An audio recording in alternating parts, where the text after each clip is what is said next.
अस्सलाम वालेकुम। बर्ड मरकज़ में मैं हूं आपका होस्ट रज़ा शाह। उम्मीद है आप सब लोग ठीक होंगे और अपने बर्ड से बहुत ज़्यादा प्यार कर रहे होंगे। और ऐसे लोग जो कि अभी तक बर्ड्स का शौक़ नहीं रखते, मैं उनको भी कहूँगा कि आप बर्ड्स का शौक़ रखें, क्योंकि ये एक ऐसा शौक़ है जो कि आपके लिए बहुत अच्छा है। इससे आपकी पर्सनालिटी के ऊपर बहुत असर पड़ता है, आप खुश मिजाज हो जाते हैं। तो ऐसे तमाम लोगों के लिए जो कि बर्ड्स रखते हैं और बर्ड्स से प्यार करते हैं, बर्ड्स का कारोबार करते हैं या फिर करना चाहते हैं, उनके लिए मेरी वीडियोस बहुत अहम है। आज की वीडियो शुरू करने से पहले आपको यही कहूँगा कि अगर अभी तक आपने मेरा चैनल सब्सक्राइब नहीं किया तो फौरी तौर पर मेरा चैनल सब्सक्राइब करें, ताकि मेरी आने वाली हर वीडियो के बारे में आपको पता चल सके और ये अच्छी इन्फॉर्मेशन आपको मिल सके। और साथ में मेरा चैनल शेयर भी करें, ताकि अगर आपके पास इन्फॉर्मेशन है तो बाकियों के पास भी होनी चाहिए। तो आज का जो टॉपिक है बहुत टेक्निकल, बहुत मज़ेदार टॉपिक है। आज के टॉपिक में मैंने आपको जो बताना है वो ये बताना है कि मैं अपना बर्ड कितने का सेल करूं। एक बहुत बड़ा क्वेश्चन है। इसकी एग्जांपल मैं ये देता हूँ। फॉर एग्जांपल, अगर हमने एक फ़ोन लेना है मार्केट से जाके, तो उसका जो रेट है वो उस कंपनी ने डिसाइड करना है। वो आपको वेबसाइट पे भी मिल जाएगा, उस मार्केट में भी मिल जाएगा, और आपको पता है कि ये सेट करने वाली कंपनी है, लेने वाला बायर है, इसने जाके मार्केट से ले लेना है। और अगर आपने सेकेंड हैंड मोबाइल लेना है तो आप 2 या 3 शॉप्स को विज़िट करते हैं, तो आपको उस मोबाइल की वैल्यू को पता चल जाता है। अगर मैं फॉर एग्जांपल रॉ ख़रीदने जाता हूँ मार्केट के अंदर, तो मुझे कैसे पता चलेगा कि ये बर्ड इतने का होना चाहिए? या फिर अगर मेरे पास रॉ है तो मुझे कैसे पता चलेगा कि ये मैंने इतने का सेल करना है?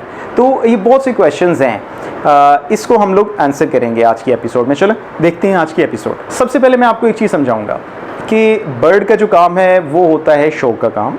आपने क्योंकि अपने इंटरेस्ट से, अपने शौक़ से बर्ड को रखना है, आपने बर्ड के ऊपर मेहनत करनी है, आपने उसको सिखाना है। इवन जो बर्ड बोलने वाले होते हैं, आपने उनको बोलना सिखाना होता है। जो टेम हो जाते हैं, आपने उनको टेम होना सिखाना है। ऐसे बर्ड्स जो ब्रीडिंग की तरफ जाते हैं, उनको आपने प्रिपेयर करना होता है ब्रीडिंग के लिए। फॉर एग्जांपल, उनसे अच्छी ब्रीडिंग लेने के लिए उसके पीछे आपकी कुछ मेहनत होती है। तो इस तरह के बहुत से एलिमेंट्स होते हैं जो कि आपकी बर्ड के साथ आपकी एक एफिलिएशन को बढ़ा देते हैं।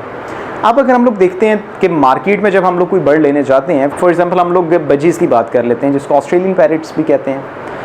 मार्केट के अंदर फॉर एग्जांपल मैं अगर बेचने गया हूँ, एक ऑस्ट्रेलियन पैरेट का जोड़ा मैं बेचने गया हूँ, मैं कहता हूँ कि मैंने इसको 1000 रुपये का देना है। लेकिन वहाँ पर जो कि आपको मिलेंगे शॉपकीपर्स, वो कहेंगे नहीं जी, ये तो हमसे अब 500 रुपये का ले लें जोड़ा, हम 1000 रुपये का क्यों लें? इट मीन्स कि आपका जो माइंड सेट बनेगा वो उन शॉपकीपर्स की वजह से बन जाएगा। अब आपके माइंड में ये आएगा कि अच्छा ठीक है, ऑस्ट्रेलियन पैरेट के जोड़े की कीमत जो है वो 500 भी हो सकती है, 300 भी हो सकती है, 600 भी हो सकती है। जो वहाँ पर आपको रेट मिलेगा वो आप लेके आ जाएंगे। अब आपको समझ आ जाएगी कि अच्छा ये जो रेट है ये इस बर्ड की मार्केट है।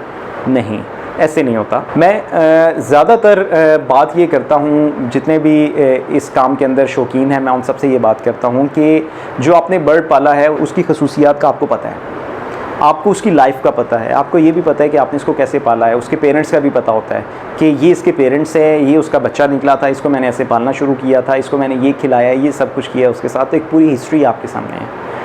तो अब ये आपका राइट है कि आप इसको कितने का सेल करना चाहते हैं।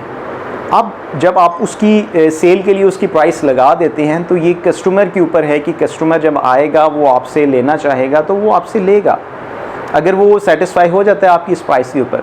मुझे सबसे बुरी जो चीज़ लगती है वो ये लगती है कि जब आपने एक बर्ड को लगाया होता है, फॉर एग्जांपल आपने एक बर्ड को 30,000 का लगाया है, और जब कोई बायर आएगा वो उसको देख कर कहेगा कि इसको 20,000 का आपने देना है या नहीं देना है। ये मैं आप सबको मना करूँगा इस बात से कि आप ये वाले काम मत करें, क्योंकि ये काम आपके साथ भी हो सकता है। आपने भी मार्केट में आना है, आपने भी सेल करना है। किसी के बर्ड को डीवैल्यू ना करें, किसी की डिमांड को डीवैल्यू ना करें।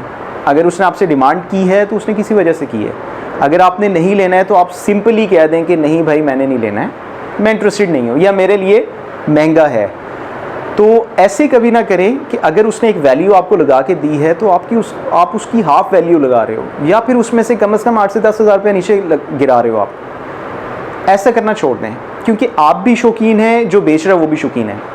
आप दोनों को इस बर्ड का शौक़ है, लेकिन आप क्या कर रहे हो, आप जान के उसके साथ उलझ रहे हो, उसके साथ बहस कर रहे हो। हालांकि उसने आपको अपने बर्ड की खसूसियत भी बताई है कि मैं इसके ज़्यादा पैसे क्यों ले रहा हूँ। वो आपको बताएगा कि मेरे बर्ड की ये खसूसियात है, मेरे बर्ड के अंदर ये चीज़ें पाई जाती हैं, मैंने इस तरह से इसको पाला है। ये सब कुछ बताने के बाद वो आपको कहता है कि मैं इतने पैसे आपसे लेना चाहता हूँ। लेकिन आप सुन के उसके बाद कहते हो जी फ़लानी मार्केट में ये इतने का मिल रहा है, फ़लानी मार्केट के अंदर इतने का मिल रहा है। अगर मिल रहा है तो भाई जाके ले लो, इसके साथ बहस क्यों कर रहे हो? तो ये चीज़ होती है आपकी सोच की। हमने अपनी सोच को डेवलप करना है, हमने इस मार्केट को डेवलप करना है जिस मार्केट के अंदर आप हैं, ताकि इस मार्केट के अंदर कोई आने से घबराए ना, इस मार्केट के अंदर कोई बंदा बिज़नेस करने से ना घबराए कि मैं अगर एक चीज़ में ले आता हूँ घर और मैं उसको पालता हूँ, कल को जब मार्केट में लेके जाता हूँ लोगों को मैं दिखाता हूँ तो लोग, फॉर एग्जांपल मैं डिमांड करता हूँ 30,000 तो लोग कहते हैं नहीं ये तो 15,000 की मैंने लेनी है। तो ये बात ठीक नहीं है। इस वजह से बर्ड की जो वैल्यू होती है उसकी ऑनर का राइट है कि वो कितनी इसको लगा रहा है। अगर आपको वो वारे में आती है तो आप ले लें, अगर वारे में नहीं आती है तो ना लें। लेकिन ये कभी ना करें कि आप उसके अगेंस्ट उसकी इतनी कम वैल्यू लगाएं कि उसके ऑनर को भी गुस्सा आ जाए। आ सकता है क्योंकि उसने वो सारी उसकी हिस्ट्री देखी, इसकी वैल्यू लगाई है।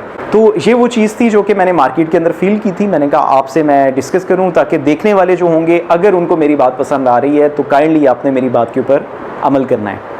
और आपने ऐसा कभी नहीं करना कि आपने उसकी वैल्यू को नीचे गिराना है। अगर आपको नहीं पसंद आ रही है तो उसको स्ट्रेट अवे कहते हैं जी मेरी ये रेंज में नहीं आ रही, इस वजह से मैं आपका बर्ड नहीं ले सकता। लेकिन ये उस ऑनर की मर्ज़ी है कि अगर वो उसको ज़्यादा पैसों पे बेच रहा है, एक बर्ड अगर मार्केट के अंदर 25,000 का है और वो उसको 35,000 पर बेचना चाहता है तो ये उसकी मर्ज़ी है। बर्ड की वैल्यू उसका मालिक तय करेगा, ना कि उसका ग्राहक। ठीक है, ये चीज़ आपने जहन में रखनी है। अगर आपका कोई क्वेश्चन है या फिर आपका कोई ऐसा टॉपिक है जो आप समझते हैं कि मुझे वो आपके साथ आके डिस्कस करना चाहिए तो आप कमेंट में वो मुझे बता सकते हैं। मेरे चैनल को लाइक कर लें, सब्सक्राइब कर लें ताकि मेरी आने वाली हर वीडियो के बारे में आपको पता चल सके। Thank you very much.